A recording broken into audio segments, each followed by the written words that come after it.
在耶路撒冷的教会开了一个算是他们的这个使徒代表大会哈，所以他们在讨论什么呢？讨论就是这些外邦人信主之后，他们要不要守犹太的律法 ？OK， 所以后来他们发生争辩哈。我让你看，后来呢，他们就有一个结论哈。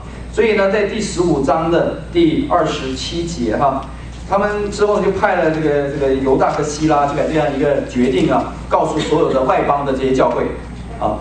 27节他说，我们就差了犹大和希拉，他们也要亲口述说这事，因为圣灵和我们定义不将别的重担放在你们身上，唯有几件事是不可少的，就是警戒祭偶像的物和血，并勒死的牲畜和金银。这几件事你们若能自己警戒不犯就好了。所以这边很清楚，我们看到说，所以我们今天教会我们不需要再怎么样再献祭了，我们不需要再守安息日了，我们不需要再按照摩西的律法了。原因从哪里来？当时出来教会的使徒行传里告诉我啊，所以这很重要。所以摩西律法跟我们的关系是什么？在这里，正在这里啊。如果没有这个使徒行传，我们就没有依从，啊。所以我们看到说，确实呢，使徒行传把福音书和什么和书信连接在一起啊。第二个，刚刚其实我讲到也提到了，就是使徒行传使我们更清楚了重生的4个过程啊，在福音书当中没有讲那么清楚。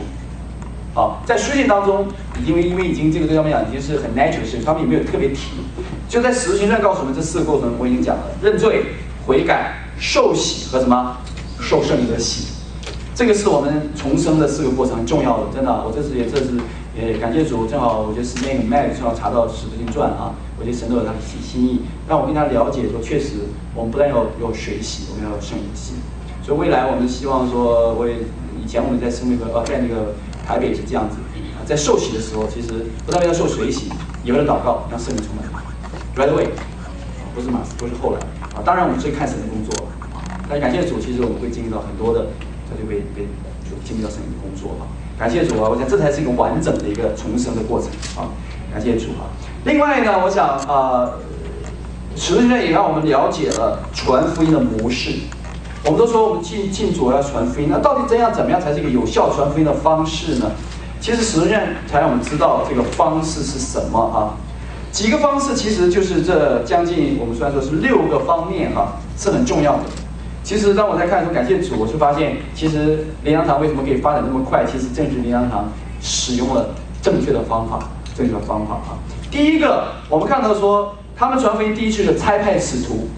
我们看在使徒行传当中，他们祷告的时候，在安提阿，圣灵就感动他们，他们就把巴拿巴和扫罗，就后来的保罗差派出去，一定要先差派使徒出去，差派使徒出去 ，OK， 来进入教会啊。圣经当中呢讲到使徒，请问什么是使徒？我以前主日学有讲到，还记得什么是使徒？学习耶稣，OK， 的做法。什么是使徒？除了学习耶稣做法之外，什么是使徒哈 ？Apostle 哈。其实使徒这个是有2个意思，第一个是被差遣的，使这个被差遣的一定要出去的，没有一个使徒是在家里的，是要差出去的。第二个呢，使徒是有使命的，出去做一件事情，为了一件事情被差出去的，就叫使徒了。OK， 叫使徒。一共有5种使徒，从教会历史到现在，哪5种呢？第一呢，耶稣就是使徒，他最大的使徒。耶稣他怎么样？他从天上怎么样？为了救我们怎么样？被差到地上来。他是第一个，也是最重要的、最大的使徒哈。第二个就是12门徒了，12门徒是跟过耶稣的，他们亲眼看过耶稣的这个作为，这是使徒。第3个就是保罗。保罗虽然没有亲自跟过耶稣，不是耶稣12门，但是他怎么样？保罗自己讲，他是那个什么第13个使徒，第13个使徒。他虽然没有亲眼见过这个亲眼啊，但是他在大马色上面怎么样，被神所复活的主所遇见，所以这是保罗，保罗也是使徒哈，他是那个算是他圣经讲他是那个所谓叫早产的哈没经过惨难就产下来的这个使徒哈，所以保罗是使徒。第4个呢，就是被差去建立教会的，就是使徒，被差出去到一个地方建立教会的，这就是使徒啊，所以这是我想现在很多的是这样的一个过程。第5个当然还有一个使徒是被差出去照顾使徒的人，他也成为使徒。圣经当中有人叫以巴这个以巴弗提呀，他是被差出去做什么工作呢？专门照顾保罗的生活起居了。因为保罗后来年纪大，他还有身体有病哈，所以他需要有人照顾他。所以呢，虽然他没有去建立教会，但是他也是为了一个目的怎么样被教会怎么样差出去的。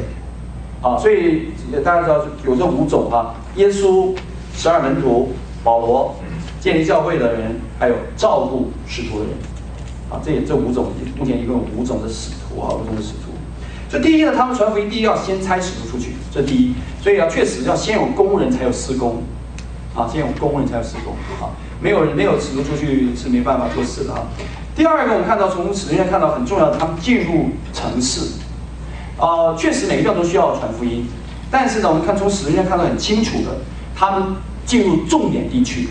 所以你看保罗，他都去一些重点的地方，罗马是当时的外邦人的首都，西班牙是当时一个很重要的城市。当时如果你看他的所去的一些城，都是当时所谓的大城市，人口集中地。所以我觉得传福音很重要，不是说偏要不需要，而是当我们真的要去传福音，更有效的是进入到城市当中，人口聚集的地方，重点的地区来做传福音的工作，这是非常重要的这是使徒行传当中启示的过来。第三个，他们用合一的方法。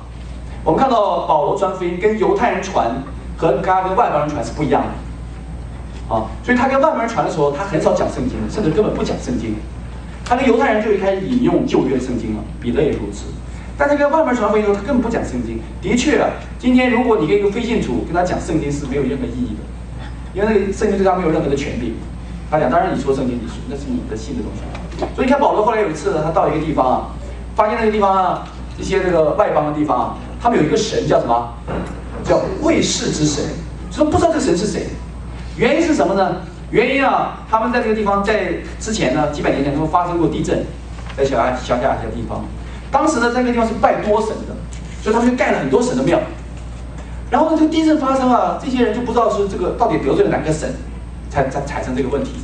所以他们就放了一只羊出去，然后就让这个看这个羊在哪个神坛面前趴下来，他们就说是哪个神发怒了，他们就要献祭给那个神。但是这个羊哪个神坛都没有趴，跑到野外去了。相信羊当吃草嘛，当然往外面跑嘛，就趴在草地上面。那这些人就想说，哎呀，这个都这么多神都没有，一定还有一个神我不知道的，我们得罪他了。所以他们就在那个地方盖了一个叫什么？叫卫士之神的庙。是谁不知道，但反正 something 我们可能得罪他，不认识他，但是可能得罪他，赶快献祭给他。所以保罗到那个地方呢，看到这个卫士之神那个庙了。所以保罗有没有跟他们讲圣经？没有。保罗用他们的话，他说：“你们有一个卫士之神，你们都不知道这个神是谁，对不对？我知道。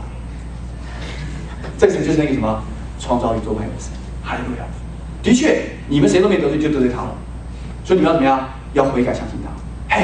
多好的方法！所以你看保罗他很会用这个，他会对不同的，所以保罗说我对不同的人我就做什么，就做不同的人。所以对外邦人我就是外邦人，他们可以听得懂的方式去跟他们讲话。我觉得这个其实是现在这个社会非常需要的。我觉得基督徒，我们常常，因为我们可能待太久了，我们常常用我们的方法去怎么样去跟这个社会去沟通。因为 doesn't work， 你会发现 doesn't work。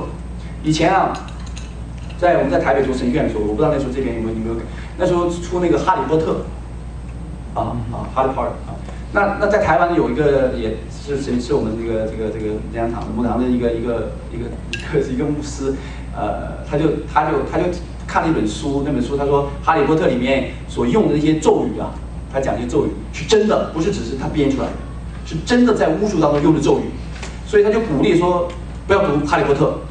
但当时哈利波特那么 hot， 所以呢，他这个言论一出来，哇，那一天早上灵粮堂门口所有的媒体都去了，所以哈利波特电影还有书都那么火热，这个突然有人说不要拒看哈利波特，这个大新闻点都跑去了，哇，当时引起很大的这个争议，到底要不要看？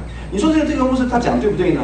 其实我倒不觉得他讲不对，但是问题是你要怎么跟这个社会去沟通？很多人跟他讲说我们这个属灵的就有邪灵，他根本听不懂你在讲什么东西嘛，所以他就当然要反对嘛。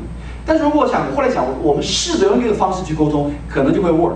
你知道哈利波特后来我发现有新闻很多小孩看了哈利波特呢，他就骑个扫把从楼上跳下去。